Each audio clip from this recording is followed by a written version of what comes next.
पनि यहाँ एउटा चाहिँ दायित्व रहने भएकोले गर्दाखेरि हजुरले त्यो जिम्मा लिएर अनि कतिजना पीडित हुनुहुन्छ हामीलाई त एक्चुअली ठ्याक्कै थाहा भएन।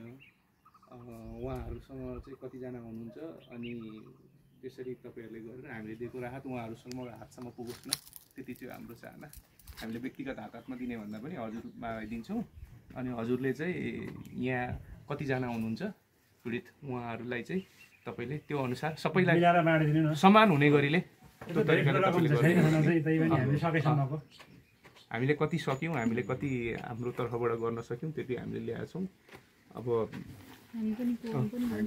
होइन त्यो पनि भन्छु हो, त्यो आउनुहोस्। 2081 चैत्र 15 गते हामी चाहिँ भोजपुर जिल्लामा विभिन्न ब्याङ्कहरू चाहिँ कार्यरत रहेका छौँ र त्यो अहिले चाहिँ हाम्रो नगरपालिकाबाट चाहिँ यहाँ सञ्चालन भइरहेको ब्याङ्कहरूको प्रतिनिधित्वमूलकमा हामी यहाँ चाहिँ ब्याङ्क म्यानेजरहरू अथवा कर्मचारी आएका छौँ। एउटा भोजपुर ब्याङ्कर्सको चाहिँ प्रतिनिधित्व गर्दै हामी यहाँ आएका छौँ र अस्ति गत चैत्र 4 गते चाहिँ भएको एउटा विनाशकारी जुन आगोले क्षति भएको छ यहाँ, त्यो हामीलाई अवगतै छ।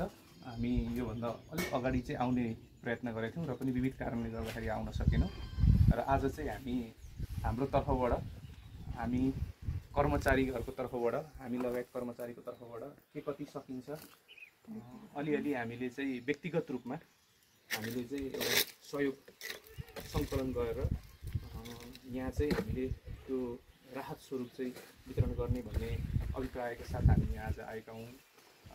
र अघि मैले अवगतै गराएँ, हामीले चाहिँ यो राहत चाहिँ हाम्रो व्यक्तिगत तर्फबाट भएकोले गर्दाखेरि सानै भए पनि यसलाई चाहिँ हजुरहरूले अमूल्य रूपमा तपाईँहरूको चाहिँ जुन लागेको घाउ छ त्यो घाउमा अलिकति बलमको स्वरूप काम गर्छ होला भन्ने सोचका साथमा आएका छौँ र भोलिका दिनमा फेरि त्यस्ता केही कसै हुन सकेछन् भनेदेखि फेरि हामी त्यसमा पनि हामी आफ्नो तर्फबाट चेष्टा गर्नेछौँ। र अब यहाँ अहिले हामीले जुन थाहा पाएअनुसार 4 घर चाहिँ पुरापुरमा जलेर क्षति भएको र विभिन्न पाली अथवा गोठ कता कता आगो लागि भएको पनि अहिले हामीले जुन सुन्यौँ त्यसमा हामी एकदम मर्माहित छौँ, दुःखी छौँ। नहुनुपर्ने थियो यो घटना, भइदियो, भवितव्य भयो। दुर्घटना भनेको चाहिँ कुनै बेला पनि हुन सक्छ र त्यसमा चाहिँ हामीले चलाएको र भइसकिसकेपछि कसरी संयमता अप्नाउने र कसरी आफू विक्षिप्त हुनबाट पनि अलिकति तयार हुने भन्ने कुरा पनि हामीले लिनुपर्छ। अब दुर्घटना भइसकेको कुरालाई धेरै हामीले चाहिँ मनमा राखेर आफू विक्षिप्त भएर पनि हुँदैन रहेछ, पनि आउनेछन्, तपाईँहरूलाई सहयोग गर्नेछन् भन्दै हाम्रोमा उठेको 46,255 रुपियाँ जुन हामीले सङ्कलन गरेका छौँ। हामी यस वडा नम्बर 12 को हजुरको शुभ नाम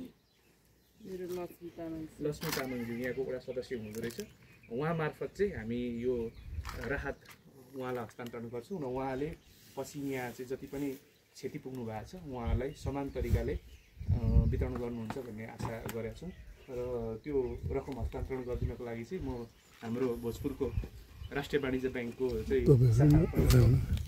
हाम्रो नरेन्द्र चौहान सरलाई आग्रह गर्दछु र त्यो लिदिनको लागि चाहिँ सदस्यज्यूलाई उहाँलाई अनि यता पनि यसो भन्नु र त्यसमा चाहिँ अहिले यहाँ हामीले ठ्याक्कै अहिले यो जुन वितरण गर्दा गर्दै 2टा घरको चाहिँ हाम्रो पीडित हुनुहुन्छ उहाँहरूसँग पनि भेट भयो र बाँकी अरू पीडित साथीहरूलाई पनि हजुरहरूले चाहिँ यसरी सहयोग आएको थियो भनेर त्यो सहयोग चाहिँ उहाँहरूको हातमा पुर्याउनुहुन्छ भन्ने पनि म कामना गर्दछु।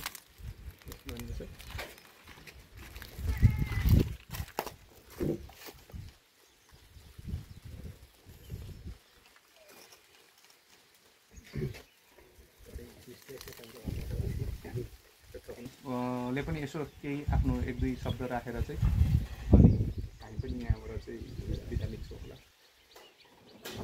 अब हाम्रो भोजपुर नगरपालिका वडा नम्बर 12 मा चाहिँ उता यो पिछाबाट आएको टडेलोले गाउँमा चाहिँ घर त अब कति 7-8-9 घर कति घर गएको छैन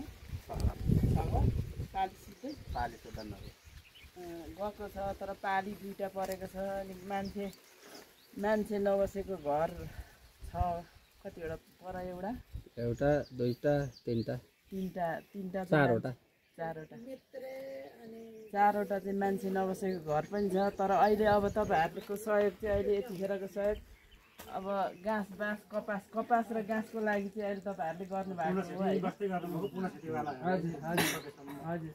अनि यो पुनः क्षति भएकोहरूलाई चाहिँ यो तपाईँहरूले ल्याइदिनु भएको रात चाहिँ 4 घरलाई होइन 4 घरलाई चाहिँ यो बाँडिन्छ र उहाँहरूलाई तपाईँहरूले गर्नुभएको सहयोगमा उहाँहरूलाई धेरै धेरै धन्यवाद दिनुहुन्छ र मेरो तर्फबाट पनि तपाईँहरूलाई धेरै धेरै धन्यवाद। यस्तोमा चाहिँ अब हामीले सहयोग गर्न पनि पर्छ, नगरी पनि हुँदैन होइन। यो भनेको भवितव्य हो 81।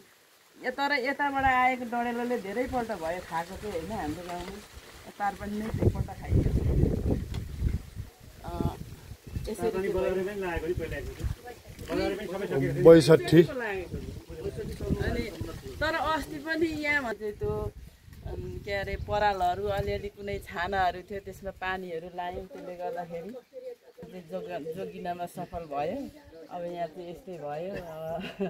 सालै पछि यस्तै भइरहेको छ। अब सहयोग तपाईँहरूले गरिराख्नु भएको छ। यसमा धेरै धेरै तर्फबाट नमस्कार, धन्यवाद। सदा सर्वदा यसरी नै सहयोग गर्न सहयोग होस् तपाईँहरू तर्फबाट पनि भन्दै मेरो 2 शब्द यहीँ अन्त्य गर्न चाहन्छु। नमस्ते।